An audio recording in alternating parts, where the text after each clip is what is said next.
तो मेरा ही है, उपादान कारण तो अज्ञान मेरा ही है, लेकिन उसमें निमित्त है स्व पर का भेद ज्ञान। देखो सुनो, स्व पर का भेद ज्ञान नहीं होना, एक होता है वाच्य, एक होता है वाचक। तो स्व पर का भेद ज्ञान वाचक संबंध है, और स्व पर के भेद ज्ञान से जो अंतर में भाव भाषण होगा वो वाच्य है। पकड़ में ही बात, नहीं पकड़ में? मैं हूं, मैं पर नहीं हूं, ये शब्दों से नहीं, ये अनुभूति से समझना है। मैं हूं, मैं पर नहीं हूं, अथवा मैं पर हूं, ऐसी जो अवधारणा है ये शब्दों की अवधारणा नहीं है, ये अनुभूति की अवधारणा है। पकड़ना ध्यान से। देखो मैं आपको एक चीज समझाता हूँ, अगर आप समझ पाओ तो, है ना, क्योंकि समझाने के कर्ता तो हम नहीं है लेकिन समझने के कर्ता आप जरूर है। ठीक, तो बहुत ध्यान से समझना। एक होता है ज्ञान, और एक होता है ज्ञानोपयोग। क्या अंतर है दोनों में? जीव का लक्षण क्या है? जीव का लक्षण ज्ञान है या जीव का लक्षण ज्ञानोपयोग है? ये मेरा प्रश्न है। क्या कहेंगे आप? ध्यान से समझना एकदम मेरी बात को। कि अगर आप ये बात समझ गए तो आप समझो आप अध्यात्म की एक ऐसी चीज समझ जाएंगे जिससे आपकी गहरी से गहरी गुत्थी सुलझेगी, गहरी से गहरी। समझे? अध्यात्म की अपेक्षा से इसको करना नहीं, हटा दो, अब इसकी बात नहीं कर रहा हूं मैं सिर्फ अध्यात्म की गुत्थी की बात कर रहा हूँ, एक गहराई की बात है। एक होता है जीव का ज्ञान लक्षण, और एक है जीव का ज्ञानोपयोग लक्षण। आप कहते हो भैया क्या बेकार की बातें कर रहे हो, शब्दों का माया जाल फैलाते हो, ज्ञान अलग है ज्ञानोपयोग अलग है, कहाँ से निकाल के ले आया? ज्ञान कहो ज्ञानोपयोग कहो एक ही बात है। अधिक से अधिक क्या अंतर है? ज्ञान गुण का नाम है, ज्ञानोपयोग पर्याय का नाम है, ऐसा। तो सुनो भाई, ज्ञान भी पर्याय है, ज्ञानोपयोग भी पर्याय है। समझना, मैं ज्ञान गुण की बात नहीं कर रहा हूँ, मैं ज्ञान पर्याय की बात कर रहा हूँ, और ज्ञानोपयोग पर्याय की बात कर रहा हूँ। जीव का लक्षण क्या है? कि जीव के दो लक्षण है, एक सहज रूप, स्वीकृति रूप। स्वीकृति की प्रवृत्ति रूप, दो बातें समझ। एक जो है, और एक है का जो स्वीकार्य है। दो बातें समझना, एक तो है और एक है का स्वीकार्य है। तो है कौन? है भी मैं ही हूं। और स्वीकार कौन करेगा? कि स्वीकार भी मैं ही करूंगा। बहुत ध्यान से समझना इस बात को। अब है क्या? कि जीव अपने ज्ञानादि गुणों के साथ, अनंत गुणों के साथ अखंड है, खंडित नहीं है। लेकिन इस अखंड जीव को जब हम खंडित करते हैं, भेद करते हैं, तो इस भेद में जीव का लक्षण ज्ञान बनाते हैं, ज्ञानोपयोग को नहीं बनाते। समझना बहुत ध्यान से, ज्ञान को लक्षण बनाते हैं मतलब कि जानन जानन जानन सो जीव। कहाँ है? कि सर्वत्र जो जानन भाव वाला है वो जीव है, चाहे मैं हूं चाहे जगत का कोई भी जीव है, जो जानता है वो जीव है। अब ना तो जानना बंध का कारण है, ना जानना संसार का कारण है, और ना ही जानना मोक्ष का कारण है। पकड़ में ही बात। जानना, जो जानना मेरा स्वभाव है, ना तो वो बंध का कारण है, चाहे वो सम्यक दृष्टि हो चाहे वो मिथ्या दृष्टि हो, चाहे वो निगोदिया हो चाहे वो सिद्ध हो। और ना ही जानना मुक्ति का कारण है। क्यों? क्योंकि स्वभाव ना तो बंध का कारण होता है ना मुक्ति का कारण होता है। स्वभाव तो स्वभाव होता है, बस जीव का स्वभाव है जानना। अब इस जानने स्वभाव को जाने, इसको कहेंगे उपयोग। ज्ञान और उपयोग में, ज्ञानोपयोग में चारित्र गुण की क्या है? संधि है।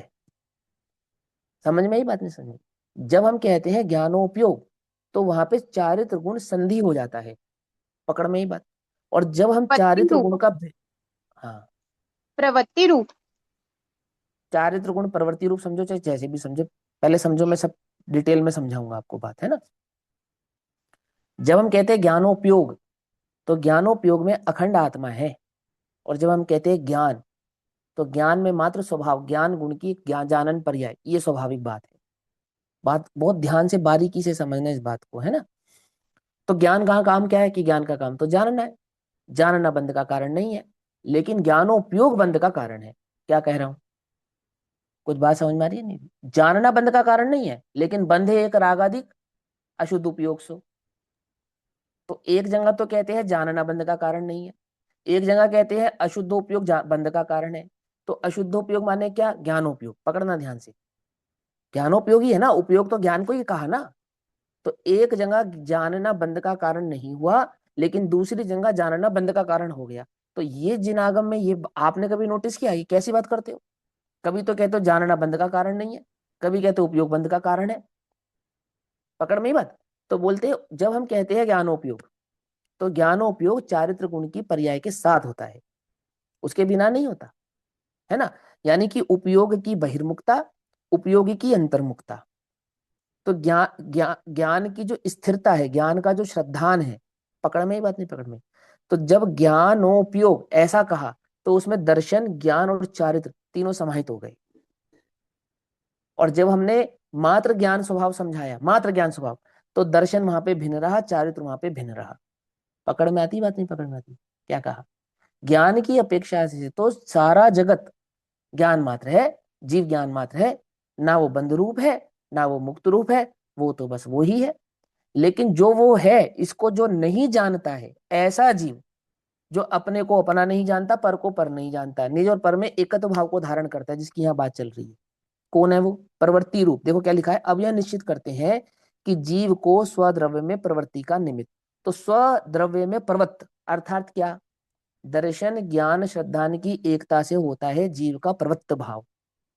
और दर्शन, ज्ञान, चारित्र की एकता को भेद कर दो, छिन्न भिन्न कर दो, तब जब ज्ञान स्वभाव का क्या काम है? वो प्रवृत्ति रूप नहीं है, उसकी प्रवृत्ति सिर्फ जानन जानन जानन जानन। पकड़ में आ रही बात नहीं, पकड़ में आ रही? जानना बंध का कारण नहीं होता, और जानना मुक्ति का कारण नहीं होता। तो बंध और मुक्ति का कारण क्या होता है? निज को निज जानना और पर को पर जानना, ये मुक्ति का कारण होता है। और पर को निज जानना, ये बंध का कारण होता है। तो जब हम जानने में निज और पर को, निज को निज जानना, ऐसा भेद खड़ा करा हमने, तो इसमें कौन कौन से गुण समाहित हो गए? श्रद्धा भी समाहित हो गई, चारित्र भी समाहित हो गया। पकड़ में ही बात नहीं, पकड़ में। श्रद्धा चारित्र को अलग कर देंगे तो ज्ञान का काम करेगा, सिर्फ जानने का काम करेगा। लेकिन वही ज्ञान, मैं ज्ञान हूं और मैं पर द्रव्य नहीं हूं, ऐसा जब जानेगा, तब क्या होगा? तब ज्ञान अकेला नहीं है, वहां पे श्रद्धा और चारित्र की पर्याय के साथ समाहित होता है। अब वस्तुतः बात तो यह है कि वस्तु में कभी भेद नहीं होता है।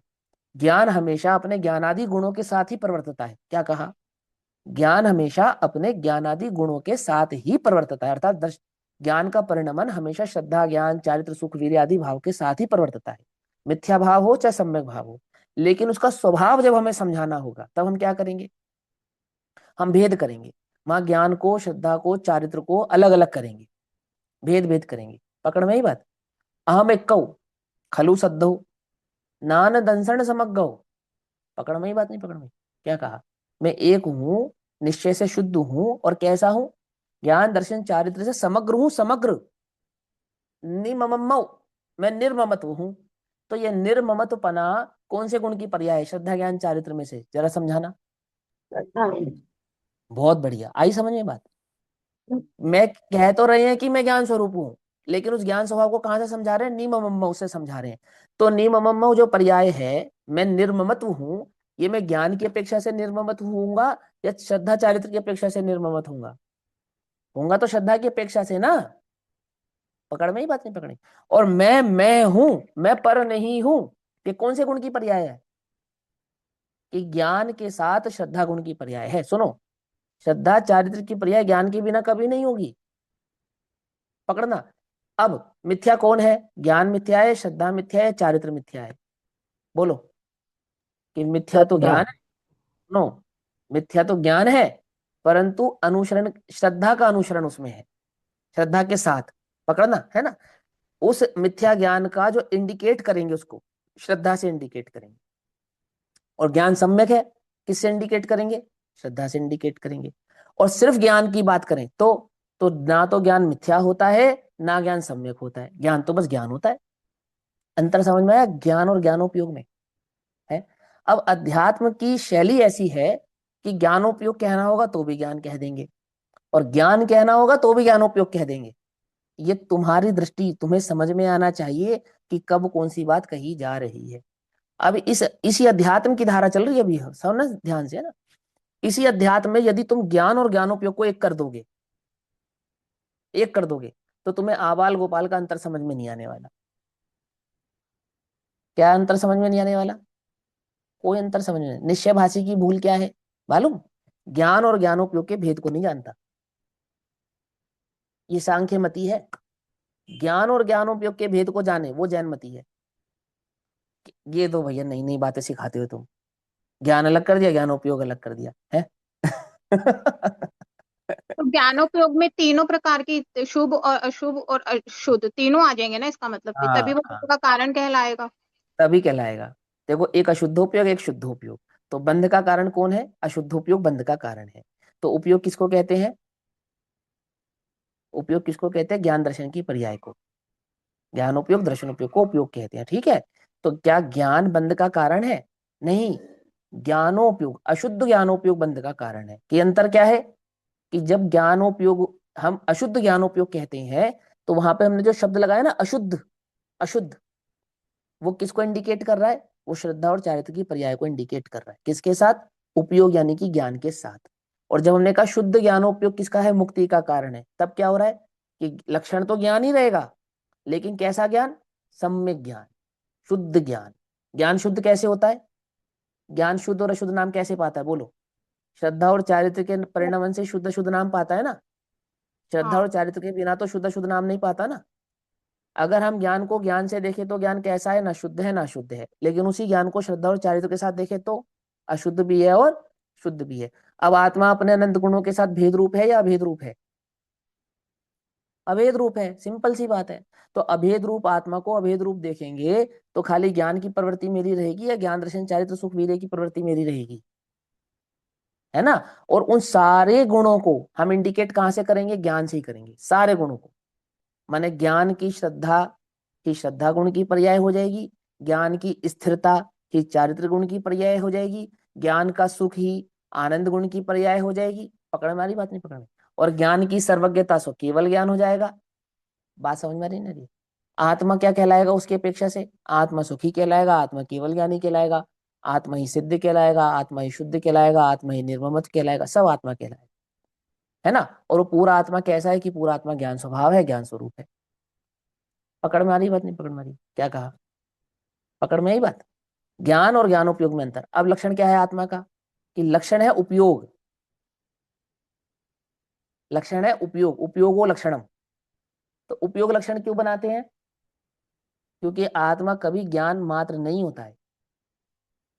समझे। आत्मा तो अनंत गुणों के साथ ज्ञान मात्र होता है, इसलिए उपयोग लक्षण बनता है। उपयोग कहने का मतलब क्या होता है? वहां पे ज्ञान दर्शन चारित्र तीनों है, तीनों। आई समझ में बात? नहीं समझ में आई? कि नहीं समझ में आई? अब यही बात चल रही है पूरी प्रवचन सार के अंदर, और समय सार में भी इसी अपेक्षा से समझाते हैं। आबाल और गोपाल का क्या अंतर है? किंतु पर सत्ता में प्रतिबद्ध, ये क्या मतलब है इसका? ज्ञान पर सत्ता में प्रतिबद्ध ज्ञान होता है क्या? ये बताओ। नहीं होता। तो फिर आपने किंतु पर सत्ता में प्रतिबद्ध ये बात क्यों बोली? क्योंकि वो उपयोग लक्षण है, और उपयोग हमेशा श्रद्धा चारित्र के साथ ही प्रवृत्ति करेगा। पकड़ में ही बात? नहीं पकड़ में? पर में प्रतिबद्ध कैसे होता है जी? ज्ञान से नहीं होता। ज्ञान श्रद्धा चारित्र की एकता से होता है। ऊपर से अप्रतिबद्ध कैसे होता है? कि ज्ञान श्रद्धा चारित्र की एकता से ही होता है। और मात्र जानना कैसा होता है? कि श्रद्धा और ज्ञान को एक साइड कर दो, वो तो ज्ञान का लक्षण है। कैसा? कि चाहे निगोदिया को पकड़ लाओ और चाहे सिद्धों को देख लो, कैसा मिलेगा? ज्ञान का काम जानना है, और जानना बंध का कारण नहीं है। पकड़ में ही बात? अब बोलो, जानना बंध का कारण है या नहीं है? कि ज्ञान बंध का कारण नहीं है, ज्ञानोपयोग बंध का कारण है। गजब हो गया। और ज्ञानोपयोग में भी कौन सा? अशुद्ध ज्ञानोपयोग बंध का कारण है। दो विवक्षाएं समझ में आई? एक जगह कहेंगे बंध का कारण नहीं है, और दूसरी जगह उसी उपयोग को बंध का कारण कह देंगे। कैसे कहेंगे? आई आपको बात समझ में? नहीं आई? अब मुझे पता नहीं मैं समझा पाया या नहीं समझा पाया, पर मैंने अपनी कोशिश की। अब देखो यहाँ